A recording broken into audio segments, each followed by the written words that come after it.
Hi friends, welcome back to our channel India learns. दोस्तों, पिछले video में मैंने आपसे कहा था कि माई, आवर, योर, देयर ये वर्ड्स प्रोनाउंस नहीं है। अगर ये प्रोनाउंस नहीं है तो क्या है? ये है एडजेक्टिव्स। तो चलिए दोस्तों, आज के इस वीडियो में देखते हैं कि ये वर्ड्स प्रोनाउंस क्यों नहीं है और एडजेक्टिव्स क्यों हैं। So let's get started.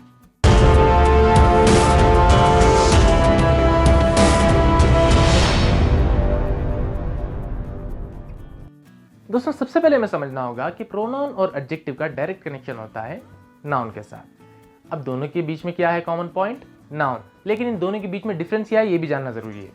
देखिए, व्हाट इज प्रोनाउन? प्रोनाउन क्या है?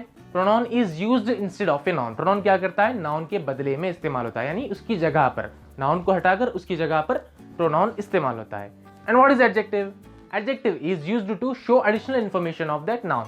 एडजेक्टिव क्या करता है? उसी नाउन के साथ ऐड होकर उसी के डिटेल्स बताता है, एक्स्ट्रा इंफॉर्मेशन बताता है, उसकी प्रॉपर्टीज बताता है।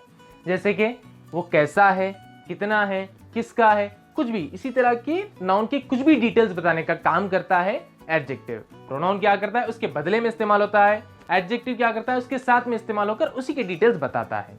दोस्तों, प्रोनाउन और एडजेक्टिव को एग्जांपल्स के साथ ठीक से डिटेल में समझने के लिए आई बटन पर क्लिक करें और वहां पे आपको दोनों वीडियोस मिल जाएंगी। दोनों में आप ठीक से डिटेल्स के साथ, एग्जांपल्स के साथ आप समझ सकते हैं। तो चलिए दोस्तों, देखते हैं वही पुराने एग्जांपल्स हमारे जो हमने पिछले वीडियो में इस्तेमाल किए थे, और उन्हीं की मदद से हम देखते हैं कि माई, अवर, योर, देयर ये वर्ड्स प्रोनाउंस क्यों नहीं है, एडजेक्टिव्स क्यों हैं। तो यहाँ पे देखिए, दिस इज माई पेन, ये मेरा पेन है। किसका पेन है? मेरा पेन है। यहाँ पे माई क्या है? एक एडजेक्टिव है। लेकिन वो एडजेक्टिव कैसे होगा? मैंने आपसे कहा था कि किसी भी नाउन के बदले में इसकी जगह पर इस्तेमाल होने वाले वर्ड को हम कहेंगे प्रोनाउन, और किसी भी नाउन के साथ में इस्तेमाल होकर उसकी इंफॉर्मेशन देने वाले को हम कहेंगे एडजेक्टिव। तो यहाँ पे माई क्या कर रहा है? पेन की इंफॉर्मेशन बता रहा है। पेन किसका है? ठीक है, किसी नाउन के साथ में इस्तेमाल हो रहा है। किस नाउन के साथ इस्तेमाल हो रहा है? पेन। पेन क्या एक नाउन है, उसकी इंफॉर्मेशन, उसकी एडिशनल इंफॉर्मेशन बताने के लिए यहाँ पे माई इस्तेमाल हो रहा है। तो दिस इज माई पेन के अंदर यहाँ पे माई क्या है? एक एडजेक्टिव है। पेन के साथ उसकी इंफॉर्मेशन बताने के लिए इस्तेमाल हो रहा है, ना कि वो किसी के बदले में इस्तेमाल हो रहा है। दोस्तों, इसी तरह से हम प्रोनाउन का इस्तेमाल करते हुए भी सेंटेंस लिख सकते हैं, जैसे कि दिस पेन इज माइन, ये पेन मेरा है। माइन क्या कर रहा है? यहाँ पे मेरे नाम को रिप्लेस कर रहा है। दिस पेन इज माइन यानी ये पेन मेरा है। किसका है? मेरा है। तो मेरे नाम को रिप्लेस कर रहा है। दिस पेन इज माइन क्योंकि वो अकेला इस्तेमाल हो रहा है, किसी नाउन के साथ इस्तेमाल नहीं हो रहा है। वो अपने आप में अकेला इस्तेमाल हो रहा है, किसी भी नाउन के साथ में इस्तेमाल नहीं हो रहा है। पेन क्या है? एक नाउन है। नाउन के साथ नाउन की इंफॉर्मेशन बताने के लिए माई इस्तेमाल हो रहा था, इसलिए वो एडजेक्टिव है। माइन क्या है? अकेला इस्तेमाल हो रहा है बगैर किसी नाउन की हेल्प के। तो माइन क्या है? एक प्रोनाउन है क्योंकि वो अकेला इस्तेमाल हो रहा है। तो दोस्तों, इसी तरह से देखते हैं हम कुछ और एग्जांपल जिससे आपको ठीक से क्लियरली समझ में आ जाए।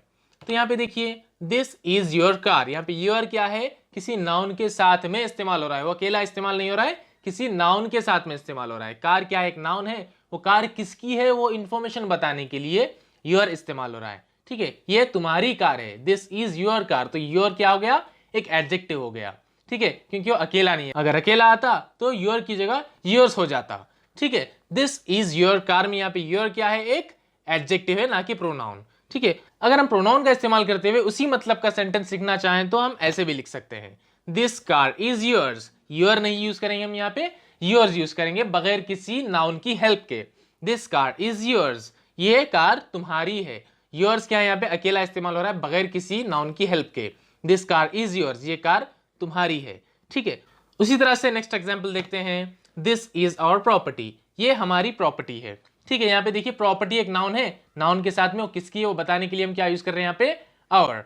ठीक है, दिस इज आवर प्रॉपर्टी। तो प्रॉपर्टी के साथ में हम कोई एक वर्ड यूज कर रहे हैं उसकी डिटेल बताने के लिए, तो वो क्या हो गया? एक नाउन के साथ में इस्तेमाल हो रहा है आवर। तो क्या है यहाँ पे? और क्या है? एक एडजेक्टिव है, ना कि प्रोनाउन।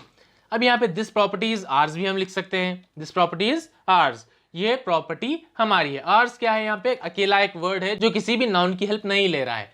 तो यहाँ पे और क्या है? एक अकेला वर्ड है जो कि किसी भी नाउन की हेल्प नहीं ले रहा है, तो वो क्या होगा? प्रोनाउन होगा। उसी तरह से यहाँ पे देखिए, दिस इज हिज बैग, ये उसका बैग है। बैग क्या है? एक नाउन है। वो किसका है उसकी इंफॉर्मेशन बताने के लिए हम क्या यूज कर रहे हैं उसके साथ में? हिज। तो यहाँ पे हिज क्या है? एक एडजेक्टिव, क्योंकि वो नाउन के साथ में इस्तेमाल हो रहा है। बैग एक नाउन है, उसी के साथ में इस्तेमाल हो रहा है यहाँ पे हिज, तो वो क्या हो गया? एक एडजेक्टिव। उसी सेंटेंस को हम इस तरह भी लिख सकते हैं प्रोनाउन का यूज करते हुए, दिस बैग इज हिज, ये बैग उसका है। तो यहाँ पे देखिए, दोनों वर्ड सेम है, एडजेक्टिव भी हिज है, प्रोनाउन भी हिज है, लेकिन यहाँ पे दोनों में फर्क क्या है? दोनों का इस्तेमाल कैसे हो रहा है। यहाँ पे देखिए दिस इज हिज बैग, वो नाउन के साथ में इस्तेमाल हो रहा है तो वो हो गया एडजेक्टिव। यहाँ पे देखिए दिस बैग इज हिज क्या है, अकेला इस्तेमाल हो रहा है बगैर किसी नाउन के साथ में, ठीक है, तो वो क्या हो गया, एक प्रोनाउन हो गया। ठीक है, दिस बैग इज हिज, इस सेंटेंस में हिज क्या है, एक प्रोनाउन है। दिस इज हिज बैग में क्या था, हिज एक एडजेक्टिव था, क्योंकि उसके साथ में बैग है, एक नाउन है, तो वो क्या है, एक एडजेक्टिव। ठीक है, तो चलिए बढ़ते हैं आगे हमारे नेक्स्ट एग्जाम्पल की तरफ। दिस इज हर वॉलेट, ये उसका वॉलेट है। ठीक है, यहाँ पे हर वॉलेट, वॉलेट एक नाउन है, नाउन के साथ में हम हर का इस्तेमाल कर रहे हैं कि वो किसका है बताने के लिए, तो हर क्या है, एक एडजेक्टिव, क्योंकि नाउन के साथ में इस्तेमाल हो रहा है। अब उसी सेंटेंस को ऐसे भी लिख सकते हैं, this wallet is hers, this wallet is hers में देखिए यहाँ पे हर्स क्या है, एक अकेला वर्ड है, उसके आसपास में कोई भी नाउन नहीं है, उसके साथ में कोई भी नाउन नहीं है, तो हर्स क्या है, एक प्रोनाउन है। ठीक है, तो उसी तरह से देखते हैं हमारा last example, this is their classroom, ये उनकी क्लासरूम है। क्लासरूम एक नाउन है, वो किनकी है वो बताने के लिए हम वर्ड यूज कर रहे हैं यहाँ पे देयर, किसके साथ में यूज कर रहे हैं, क्लासरूम के साथ में। क्लासरूम एक नाउन है, नाउन के साथ में हम जो वर्ड यूज कर रहे हैं तो वो क्या हो जाएगा, एडजेक्टिव हो जाएगा। उसी सेंटेंस को हम प्रोनाउन का इस्तेमाल करते हुए भी लिख सकते हैं। यहाँ पे देखिए दिस क्लासरूम इज देयर्स, ये क्लासरूम उनकी है, तो यहाँ पे देयर्स क्या है, एक अकेला वर्ड है, उसके साथ में कोई भी नाउन नहीं है, तो किसी भी नाउन के साथ में इस्तेमाल नहीं हो रहा है, वो नाउन के बदले में इस्तेमाल हो रहा है। ठीक है, उन लोगों के नाम के बदले में इस्तेमाल हो रहा है, यहाँ पे किसी भी नाउन के साथ में नहीं इस्तेमाल हो रहा है, तो यहाँ पे देयर्स क्या है, एक प्रोनाउन है।